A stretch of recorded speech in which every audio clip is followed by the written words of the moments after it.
सालों बाद घर की सफाई में एक पुराना फटा हुआ सा वॉलेट निकलता है। लड़का जब उस वॉलेट को देखता है तो उसे उसके पापा की याद आती है। खैर पापा तो नहीं है साथ, एक बार उनका वॉलेट खोल कर देखता हूँ, थोड़ा सुकून मिलेगा। यही सोचकर वो लड़का अपने पिता का वॉलेट खोलता है तो उसे सबसे पहले उसकी अपने बचपन की फोटो दिखती है। उसके अगले खांचे में एक बड़ी सी पर्ची होती है। लड़का उस पर्ची को निकालता है तो उसकी आंखें भर आती है। आखिर ऐसा क्या था उस पर्ची में? उस पर्ची के साथ 3-4 और पर्चियां जुड़ी होती है। वो पहली पर्ची पढ़ता है जिसमें जिन जिन रिश्तेदारों के कर्ज थे और जितना उधार चुकाना था ब्याज के साथ वो सब लिखा होता है। दूसरी पर्ची में उस लड़के का कॉलेज एप्लीकेशन होता है जिसमें उसके पिता ने उसके फाइनल ईयर की फीस भरने के लिए 7 दिनों की मोहलत मांगी थी क्योंकि उनके घर से 65,000 रूपए और कुछ गहने भी चोरी हो गए थे। तीसरी पर्ची में उसके पिता की पुरानी स्कूटी का पेपर था जिसे वो दिल से बहुत ज्यादा चाहते थे, मगर सिर्फ उसके कॉलेज फीस के चलते उन्हें अपनी स्कूटी बेचनी पड़ी और किसी आदमी से बाकी के कुछ पैसे 10 रुपए ब्याज के रूप में लेने पड़े। चौथी पर्ची में पुरानी कोठी के कागजात थे जो बिक गए जब उस लड़के की माँ का ऑपरेशन होना था, लेकिन उनके पास इतने पैसे नहीं हो पाए थे। ये देखकर उस लड़के की आंखों से एक के बाद एक आंसू गिरने लगे। तभी उसकी पत्नी आती है और उन पर्चियों को देखकर समझ जाती है कि शायद उसे अपने पिता की याद आ रही होगी।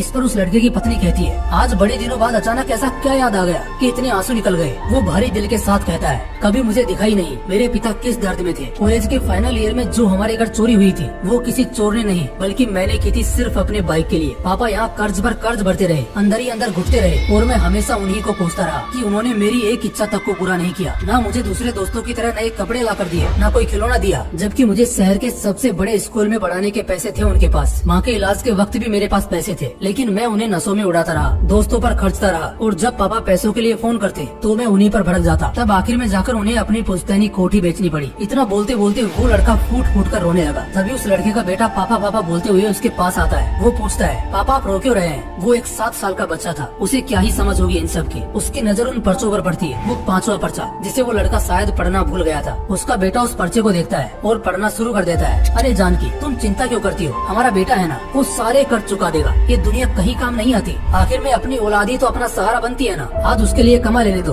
कल वो हमें तकलीफ नहीं होने देगा, तुम देख लेना। वो थोड़ा जिद्दी है लेकिन रिश्तों की पूरी कद्र है उसे। मैं चाहता हूँ वो अच्छे से अच्छे माहौल में पढ़े लिखे और आगे बढ़े। जब तक मैं जिंदा हूँ उस पर चिंता की एक झलक भी नहीं आने दे सकता। फिक्र मत करो, तुम्हारे भाई से जो पैसे लिए हैं वो जल्दी लौटा दूंगा, लेकिन अभी इसके हॉस्टल की फीस भर देता हूँ। पिछला महीना खाली चला गया, वरना ये नौबत नहीं आती। अच्छा तुम ये चिट्ठी संभाल कर रखना, अब तो मैं तुम्हारे भाई के पैसे लौटाने के बाद ही ये चिट्ठी तुमसे वापस लूंगा। अपना और हमारे बेटे का ख्याल रखना। वो लड़का ये सब सुनकर फूट फूट कर रोने लगता है और बोलता है, यार सच में पापा को कितनी उम्मीदें थी मुझसे और मैंने क्या किया। दोस्तों आप सोच रहे होंगे उस लड़के को अचानक आज कैसे अपनी गलती का एहसास हो गया। मैं बताता हूँ, क्योंकि वो लड़का अब खुद एक बाप बन चुका है। लम्हा कितनी जल्दी गुजर जाता है ना, ऐसा लगता है जैसे कल ही की बात है। एक नन्हा मुन्ना सा हाथ भर का लड़का अपने पापा की गोद में दुनिया का सबसे पहला लम्हा जी रहा होता है। कितनी ख्वाहिशें, कितनी तमन्नाएं होती होंगी उस बाप की आंखों में जब वो अपने उस छोटे से बेटे को अपनी गोद में पुचकार रहा होता है। उस नन्ही सी जान से उस बाप ने कुछ ही पलों में ना जाने क्या क्या उम्मीदें लगा ली होंगी। हाँ भाई निकम्मो, तुम ही से बात कर रहा हूँ। बहुत हो गया प्यार दुलार,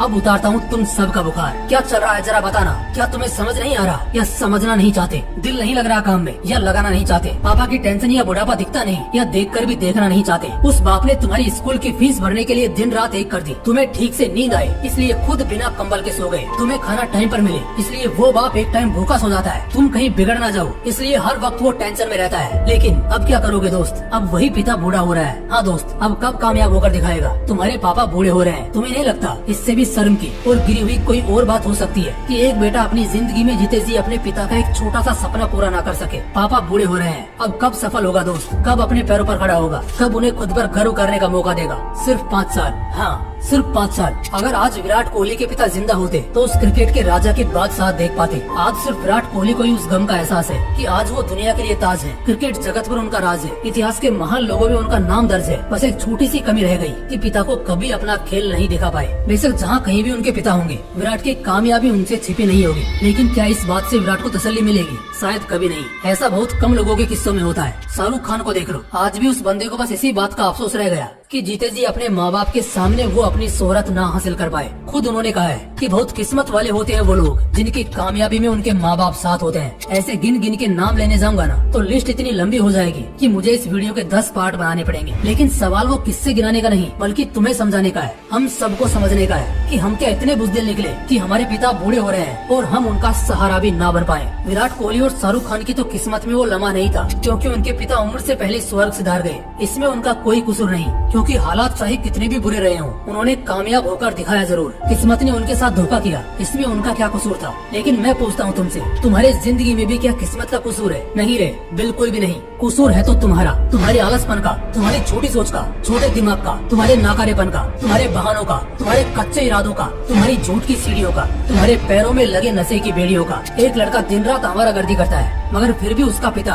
कोने में बैठा उसकी माँ से कहता है, मुझे उम्मीद है हमारा बेटा बहुत बड़ा आदमी बनेगा, मेरे अरमानों को पूरा करेगा, मेरे हर सपनों को सच करेगा। अच्छा, जब ये सारी बातें माँ से तुमको पता चलती है तो क्या रूह नहीं कांपती? क्या दिल में उबाल नहीं आता? क्या ऐसा नहीं लगता कि यार हम कितने पीछे रह गए इस दुनिया की दौड़ में? लेकिन तुम ये सब सोचोगे कैसे? इतनी फुर्सती कहाँ है तुम्हारे पास? और शर्म तो खैर बहुत दूर की बात है। जब बंदा पूरे दिन इंस्टाग्राम चलाएगा, सोएगा, खाने के लिए बच्चों की तरह नखरे दिखाएगा, छोटी छोटी चीजों के लिए रोता नजर आएगा, तो ऐसे में उसे ये सब सोचने की फुर्सत कहाँ मिलेगी? यही तो लानत है युवाओं पर। कॉलेज या क्लास की किसी लड़की की आंखों से लेकर उसके कैरेक्टर तक को देख लेते हैं, जज करने लगते हैं। किसी लड़की की हल्की सी मूंछ पर 10 फुट लंबा हाथ आगे बढ़ जाता है। लेकिन उन्हीं लड़कों को अपने माँ बाप का दुख, अपने माँ बाप की तकलीफ और उनका संघर्ष कभी दिखाई नहीं देता। माँ बाप कभी बताते नहीं, कभी जताते नहीं। तो क्या इसका मतलब उन्हें किसी तरह का दुख नहीं होता? उन्हें तकलीफ नहीं होती? तुम्हें शायद मालूम भी नहीं होगा कि कितना कर्ज होगा उन पर। इन सब के बावजूद भी वो अपना दुख तुम्हारे सामने कभी झलकने नहीं देते। अपने आंसू तुम्हें कभी दिखाते ही नहीं ताकि तुम्हें प्रेशर महसूस न हो। जिंदगी में तुम खुश रहो, सिर्फ इसके खातिर एक माँ अपनी खुशियाँ त्यागती है और बाप अपनी उम्र।